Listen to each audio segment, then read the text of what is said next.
Hi, good morning everyone. Myself Sanjay Vauri. I am creating this PPT for VR creation, and my topic is sequential circuit design.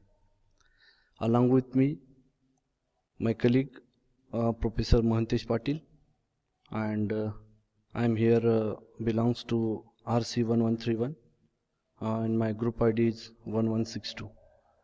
This PPT is recorded for Electrical Aligned Group. So we'll start the contents of my PPT.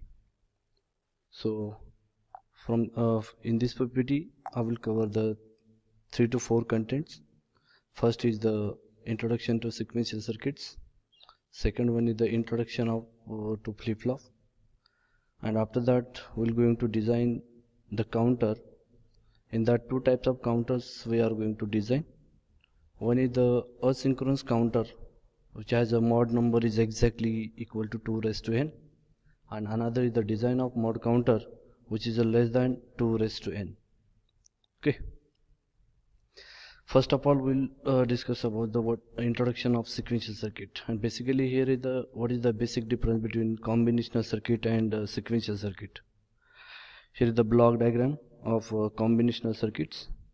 So combinational circuits are nothing but the present output of the circuit depends only on the present input applied at that instant. For example, all logic gates, adders, multiplexers, etc. are belongs to combinational logic circuits. Sequential circuits. The sequential circuits, the present output of circuit depends upon the present input as well as the past output applied that instant. For example, flip-flops, registers and counters are belongs to sequential circuits. It means that sequential circuit contains the combinational circuits as well as the memory. The next part is how to design the memory, and the remaining part is totally depends on the memory unit only. So let us start with the introduction of flip-flop, and this is the basic your memory. Now memory element. The basic memory element of digital system is known as the flip-flop. A flip-flop or latch is made up of NAND gate or NOR gates. For example, we consider the NOR gate. So in this NOR gate, the RS latch is designed, and this is the connection, that is the feedback connection is given. So we can see this truth table. So from this truth table, if S is equal to 0, R is equal to 0 and a clock is given, the next state of circuit is never change, and which is the same as the present states. So Qn plus 1 is nothing but the next state, and Qn is nothing but the present state of the circuit. If S is equal to 0, R is equal to 1, if this is S is equal to 0, R is equal to 1, the state of the circuit is the reset, means next state of the circuit becomes reset and complement become 1. If S is equal to 1, R is equal to 0, the output, that is normal output of the circuit, is set, that is 1. But now we can say that S is equal to 1, R is equal to 1, the output of the circuit, both the output of the circuit try to become 0 0. Okay, try to become 0 0, and this is the invalid case, because the property of the flip-flop is that both output must be complement of each other.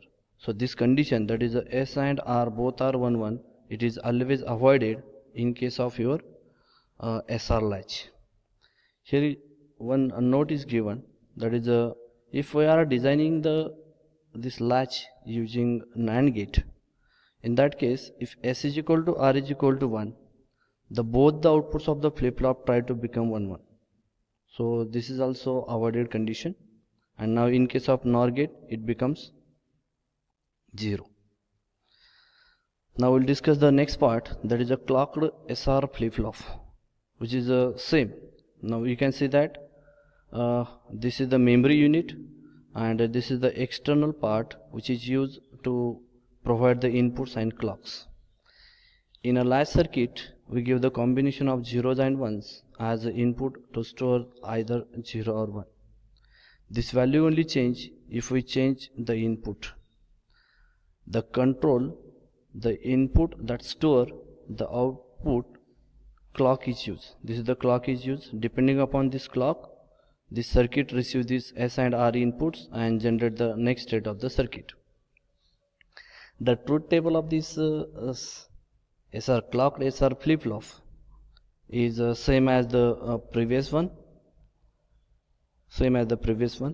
That is S is equal to 0. There are the 4 combinations we can apply.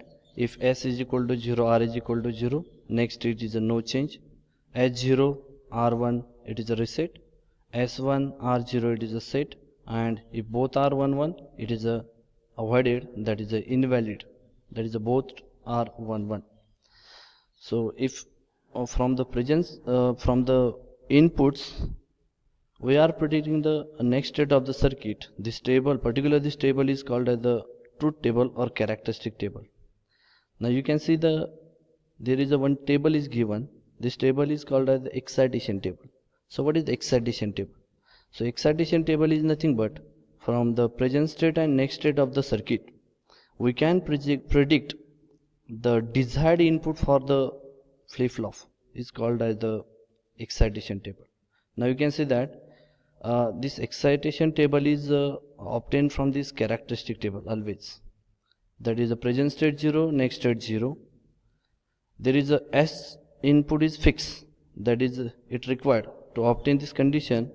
S is always 0 but R is a don't care, that is either 0 and 1. Similarly this condition, that is the present state 0, next state 1. So if you want this condition, then S is always 1, R is 0, must be. The present state is 1, next state is 0. If you want this condition, then there is excited input as S is equal to 0, R is equal to 1. And last one, S is equal to 1, R is equal to 1. Then S is the don't care, that is either 0 or 1, but R value is always 0. Now here is the summary of remaining flip-flop, that is a D flip-flop, JK flip-flop and T flip-flop. Okay. So here is the name of the flip-flop, here is the truth table, conversion equation and excitation table. So this is a very important column, that is how to convert one flip-flop into another flip-flop. So we have already the SR flip-flop is the basic flip-flop. So we can convert the SR flip-flop into D flip-flop with the help of this conversion equation. That is S is equal to D, that is a D input is directly connected to S and before connecting R it is inverted, that is a D bar, and it is directly converted into the D flip-flop. D flip-flop is called as the delay, also called as the delay flip-flop. Means it will give the output after application of one clock, so that's why it is called as the delay. If D is equal to 0, next state is 0. If input is 1, after application of clock, output also 1. So that's why it is called as the delay flip-flop. And this is the excitation table. These excitation tables are used to design the synchronous counters. Now we'll discuss the later, that is how these excitation tables are used in the synchronous counter. Now JK flip-flop. So JK flip-flop is to avoid the race around condition, which is avoid the drawback occurs in SR flip-flop. That is when S is equal to R is equal to 1. So which is avoided using JK flip-flop with this conversion equation. That is S is equal to J into QN bar and R is equal to K into QN. If I connect the circuit like this is external connection, that is combinational circuit along with your SR flip-flop. So we'll get the JK flip-flop. So this is we have to consider the last condition only, that is J is equal to 1, K is equal to 1. Your output is always toggled, that is complement of present state. And if we use, there is a one problem, if we use the level trigger, level clock, there is a race around condition. Means within one clock pulse, the output changes many times. So at the end of clock pulse, we cannot get the certain output. So that's why we always preferred the edge trigger rather than level triggered. Another method also there, that is a master slave JK flip-flop we can use. Last one, that is a T flip-flop, that is a toggle flip-flop, which is obtained from your JK flip-flop. That is a J and K inputs are shorted and apply the single input, that is a T input. So we'll get the directly T flip-flop. This is your excitation table for T flip-flop, and this is the truth table. So here I am summarize some drawbacks, some advantages of SR, JK, D flip-flop and T flip-flop. One important point is that basically D flip-flops are used to design the registers in a delay mode, and T flip-flops are used to design the asynchronous counter, basically asynchronous counter, and JK also we can use in toggle mode, but we can use all the flip-flops to design the synchronous counter. So next part we'll discuss about the counter. The counter is a register that goes through predetermined sequence of the state upon the application of clock. There are two types of counters. One is called as the synchronous counter and another is called as a asynchronous counter. Asynchronous counters are also called as the ripple counter. That is the clock signal is only used to clock the first flip-flop. Each flip-flop is clocked by preceding flip-flop. The exact opposite, that is this synchronous counter is also called as the parallel counter. The clock is applied to all the flip-flop, which means that all the flip-flops share the same clock signal. Thus, the output will change at the same time. Now we'll discuss the how to design the asynchronous counter. That is a mod number is equal to exactly 2^n. So what is meant by modulus of counter? The number of states it counts in the complete cycle before it goes back to the initial state. The number of flip-flops required to design the desired mod counter is equal to 2^n. Here n is the number of flip-flop and m is the mod number. These are the examples. That is a mod 4, we require the 2 flip-flop, it is also called as the 2-bit. Mod 8, we require the 3 flip-flop, it is also called as the 3-bit. We will discuss one problem. That is this is the present and next state for mod 4 counter, and it will count the 0, 1, 2, 3 and again goes to 0. So this is the present state and this is next state. Now we can see the state diagram of it. So we already discussed that is a T flip-flop or JK flip-flop is used to design the asynchronous counter, which is in toggle mode. So this is the circuit diagram. Toggle means inputs of JK is always connected to VCC. So it is tied to the VCC, and here we take the output at normal. So we can observe that here in the negative clock is given. So to trigger the next flip-flop, the normal output is applied as the clock for next flip-flop. So this is the clock. So for every negative edge of the clock, output of first flip-flop will change because inputs are connected to VCC. So always toggle. So now next, the second flip-flop always change the state by when Q0 is changing from 1 to 0 always. So that's why we'll get the sequence like this.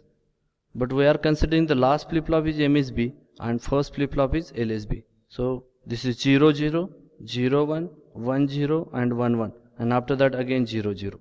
So this is always count from 0, 1, 2, 3 and again 0. So 4 state it will count. So that's why it is also called as the mod 4 counter. So also we can see that. So you can see that suppose from this point to this point it has 4 clocks. So at the output of first flip-flop we'll get only the 2 clocks. So first flip-flop always divide the input frequency by 2, 1 flip-flop. Second flip-flop divided by 4. You can see here. Here is the 4 clocks. Now here is only 1 clock from this point to this point. You can observe here. So second flip-flop divide the main input frequency, this input frequency, by 4. So that's why it is also called as first flip-flop is